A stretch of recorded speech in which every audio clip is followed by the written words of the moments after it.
I think, Chair, my first question with regards to RAF, it might happen that I might be, but I think I have the information that IFRAS, IASB might have withdrawn IFRAS 4, that draft were previously using, and replaced it with, I think it's IFRAS 17 or 16, I'm not sure. Of which it had a significant change, especially around the issue of new measurements, models for insurance contracts. It provided some more enhanced disclosures and improved accounting for insurance contracts.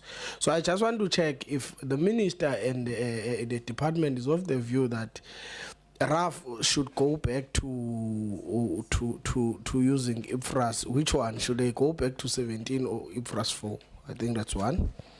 Because since I would have stated the latter. Or what would be the view of the AGA regarding that? Secondly, on SAA, one should register it, Chair. I become worried every time when an entity is not doing well or is having some equity challenges, when we invite private sector, especially when you see that already you can buy a ticket flight from Cape Town to Joburg for as much as 3.5 at some point. That would be the cheapest ticket. And because there's a reason why you would have had SAA in the first place, you would have had your Mango and so on and so on. And we all know what it would mean if SAA would get a private equity partner, because that's what capitalism is for. They are their only thing that they want to achieve is to derive and to make profit. So I really think that, and one would want to encourage through you, Chair, that perhaps the department should look at other avenues of raising equity. But this one of private equity players, I think mostly will agree, my honorable member from the opposition next to me, that young people on the ground have been worried about what seems to be that there's a willingness or some sort of craving to want to privatize many of the state entities, of which we are against. We believe these are state legacies that must be protected mostly and only be 100% owned by the state. So I was just registering that. And perhaps one would wanted to check what is the fleet. I know by 2007, I think SAA would have had about 73 fleet. I want to check currently, through you, Chair, the board chair, what is the fleet number of the entity, so that we just check and it gives them in terms of their profitability. I notice through you, Chair, to the minister mentions that there are still ICT deficiencies around internal controls. I think when we went to, in my other committee responsibility, we went to visit Prasa, on Prasa. We had a very long conversation around this particular matter, around the deficiencies around internal controls in the ICT, especially in the interface. When you make payments from the financial system, I think they are using subs to the particular bank account, and which would have resulted into them making being defrauded by a particular employee for, I think, about plus minus 35 million. Now, with that being said, I see that the minister is still raising it here. That is why I'm asking it, because I think we would have had a long conversation around it in terms of, because obviously when a file comes from a financial system, usually it's hash locked. And I did not understand how do you, when you're done making payments before you upload the file, how is it not hash locked, how is it edited and all that. But I think the CEO would have taken some time to try and take us through and what controls they would have already introduced. But my question would be here, Minister, would be around that particular matter. Don't you think perhaps an in-depth investigation should be done to ascertain that is it only the 35 million that we lost through that type of corruption in Prasa? And lastly, Chair, I want to check on the further borrowings that Transnet is making. Are we borrowing? Are we making this borrowing to fund our operation, our OPEX or our CAPEX? The reason I'm asking, once you borrow to fund your OPEX, you must know that you are no longer a business. We usually call you a pyramid scheme. Because once you borrow from Peter to pay Paul, it means you are no longer in business, you are no longer profitable, you're using debt to keep you afloat, and that thing can die any given day. I think, Chair, that was about, and as my landing shot, Chair, we must appreciate the job that was done by Mangesi FC over the weekend going forward. I thank you, Chair. I wanted you to say, as I learned. You know? I've been waiting for SAA to be here so you can say, as I learned. Honorable Madlala, it's your turn. Thank you, Chair. And greetings to the Minister and the entire delegation. Well, firstly, I agree with my colleague that privatization is one of the things that we would never support. Whether it's called finding an equity partner, some days it's called unbundling. It gets a lot of terminologies which seeks to suggest that these public entities must fall in the hands of private capital, whose interest we know very well that is to maximize profits at all costs. It's not to provide any service, but it is to ensure that those who are rich gets richer. Maybe let me first start with Prasa. When we were there at Prasa, we were assured that the issue of ICT systems would be resolved by January. I even asked the question, I said, we don't want to hear nice sounding things because we want to work with the entities to see how we can help them and to also have, you know, feasible and achievable plans. And the follow-up was met with also an assurance. And we were there just this month, if I'm not mistaken, that by January, all ICT issues would have been resolved. So I just want to check with the minister because I heard that she raised some of these issues as concerns. If she echoes the sentiments. From where I stood, I did not think it was feasible, but I'm not an administrator dealing with the matter, so I took the word for it. That's the first part. The second part, maybe still on Prasa. More often than the reference is made in terms of the loss of infrastructure during the COVID period. And from my understanding, there were security contract issues at Prasa, where many security tenders or contracts were terminated. Some under the disguise that they had been wrongfully awarded and state capture and so forth.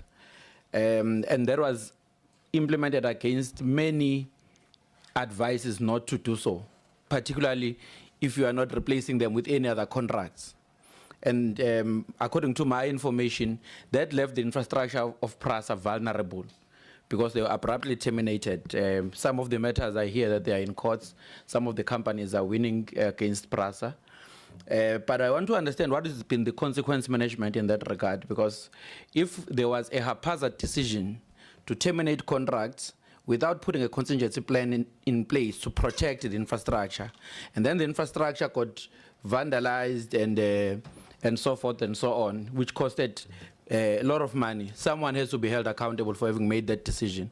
We cannot speak of just going forward and repositioning the business without dealing with the consequences of someone who would have failed to do due diligence in taking that decision.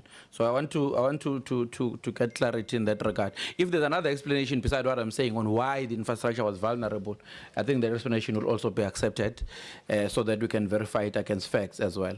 But we need to know how we got to that position so that also in future we can have preventative measures, that we don't find ourselves in the same position where for a longer period the infrastructure was safe and for some particular period, yes, it was anticipated, it was not anticipated, if we may want to accrue that to the COVID pandemic, but how did we get to that situation? And then on SAA, there's been an issue of financials that have not been submitted. from 2022, and the 2023 ones were told that there are processes towards it. I just want to understand that whilst we are remedying the situation and dealing with the legacy non-submission issues, what has been the consequence, you know? And I'm going to emphasize on this because more often we seem to just try and remedy the situation and move forward.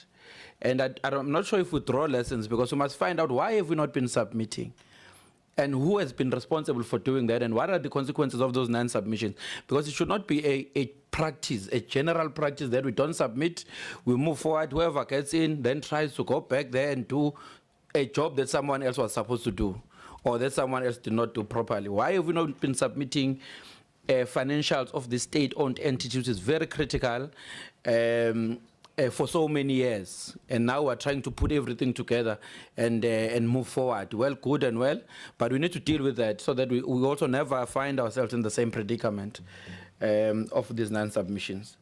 And then, well, I've already spoken to it because I heard that the financials are balancing, but there's a need for an equity partner also at SAA, and I'm hoping, or have been hoping, to hear more of a plan to reposition SAA to its former glory. I think we're just trying to balance things off. We're just trying to stand, and from the report of the AG, and also from what I've heard today, I've not really heard how, from the downsizing of staff, cutting off flights and all of that, how are we going back to the former glory of the entity? And maintaining it, obviously, as a public entity without having to privatize it. And I don't think that in all wisdom we cannot find a solution to that. We cannot find a turnaround strategy to reposition the entity accordingly. And lastly, the Auditor General's report on SAA also highlighted quite a number of issues which are concerns in terms of the irregular, fruitless and wasteful expenditure at SAA. And for example, there was an issue of difficulty in adhering to relevant legislations on procurement and contracts management. There was an issue around irregular expenditure increasing from 22 billion to 44.5 billion at SAA. There's quite a number of other issues that were concerning, which I would love to hear how the board and management has dealt with some of those issues, as we anticipate the financials to be coming through, and as I hear that there's an intention to borrow or more money for the reasons stated. How has this issue been dealt with? Because these are issues that are happening on an ongoing basis. I want to just stop there for now, Chair. Thank you. Thank you, Honorable Madlala. Honorable Skosana.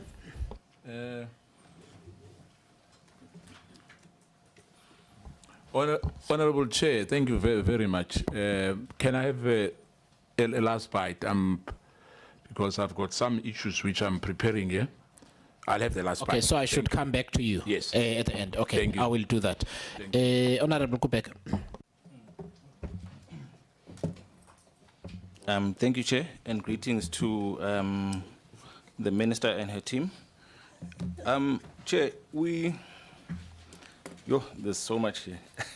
I think to try and bundle these entities all and speak to them at once with the Minister is a bit of it's a big feat.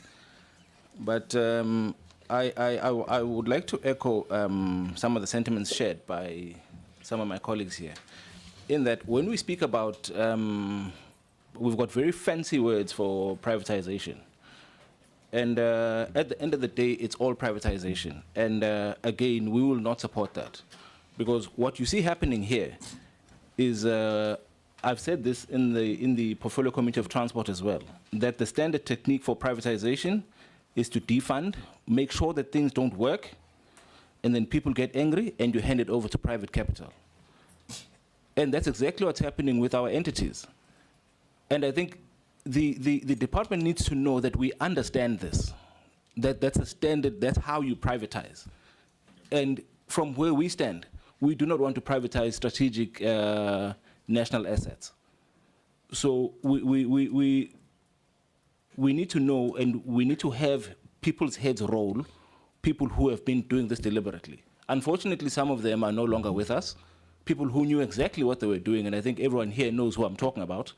But when you this is treasonous. When you take state entities and you make sure that they don't work, and especially with entities like Transnet, you cannot have a Transnet that's not working, because Transnet is the backbone of the country.